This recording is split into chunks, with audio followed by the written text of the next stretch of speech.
Now, by the time the calendar switched over to the year 1983, things had already changed a lot for Iron Maiden in just, well, really 3 short years.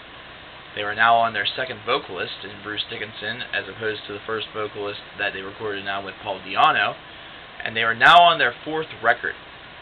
Now, in those same 3 years, what they achieved was absolutely remarkable.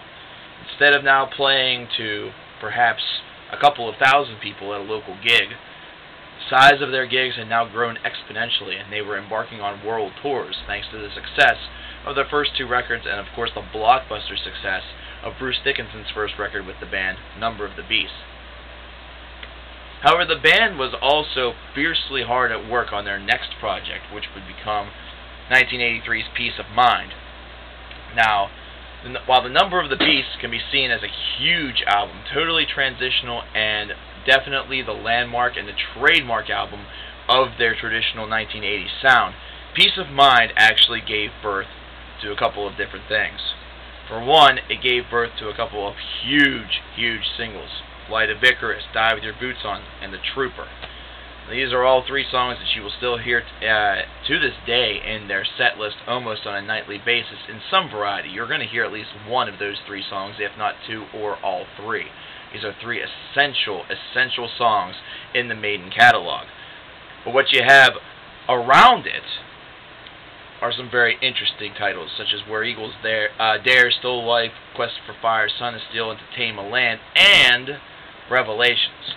I mentioned Revelations specifically because it's been one of my favorite Iron Maiden songs of all time now for a number of years.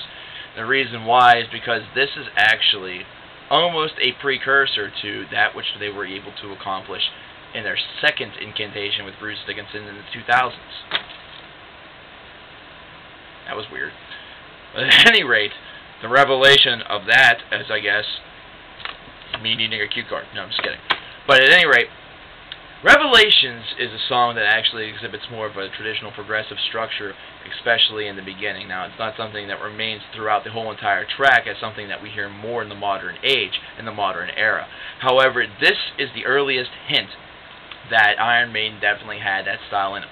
You could say that they sort of explored it a little bit in the song Children of the Damned off of Number of the Beast, but in Revelations it's a little bit more apparent. You have more of the traditional prog structure. Now, the reason why I'm actually focusing on this song as opposed to the singles and the rest of the record is because, well, you've probably all heard Peace of Mind, and if you haven't, you've definitely heard Flight of Icarus, The Trooper, or Die With Your Boots On. It's really hard to have gone through this entire life without hearing these particular songs, whether it be on a modern rock radio station or through Guitar Hero. But the reason, again, why I also bring that up is because this is where you start to see a little bit more of a stylistic experimentation between the band. They still really retained everything that you heard on Number of the Beast and then some. But what really happened, though, is that it became a lot more dynamic. Another thing that's really cool about this record is actually right in the book. They literally are having a peace of mind for dinner. Now this, by today's standards, may be considered cheesy. However, back in the 1980s, little things like this, little symbols like this that you found in records were really neat. And this is actually something that's going to make me kind of deviate from the album review to really tell you that, yes, the concept of ownership of CDs, discs, and all that stuff is very important still. Something that a lot of you need to remember. Because without that, you're not going to see these little subtle incoherences like this. You're not going to see these little strange things that are going to happen inside the discs themselves, within the booklets, within the structures, the stories that they sort of tell. Because, really, booklets are supposed to be more than just a lyric sheet. It also tells a little bit of the story about the album. And with this one, it definitely tells you that they're expanding on their sound and going further with it. I love the song Revelations. It's one that I would actually recommend really before Flight of Icarus and the other 2 songs that I mentioned, simply because it's not one of the traditional singles that you hear from this band. It's actually one of the songs that is very seldom heard, and it's actually something that they throw into their live set every once in a while, and it really gets a great reaction from the crowd.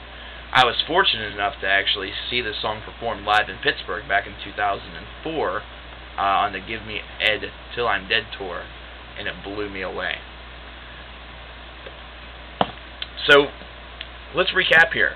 The first 4 years of Iron Maiden's recording, they recorded 4 albums, 2 with Paul Di'Anno and now 2 with Bruce Dickinson. And in that time frame, as I said in the intro, their audience had blossomed into just a couple of thousand fans at a local gig, to performing worldwide, and performing at festivals where they're looking at more than 250,000 people throughout the entire duration of the tour, sometimes performing for multiple tens of thousands a night. A lot of these festivals also contain double days on the tour.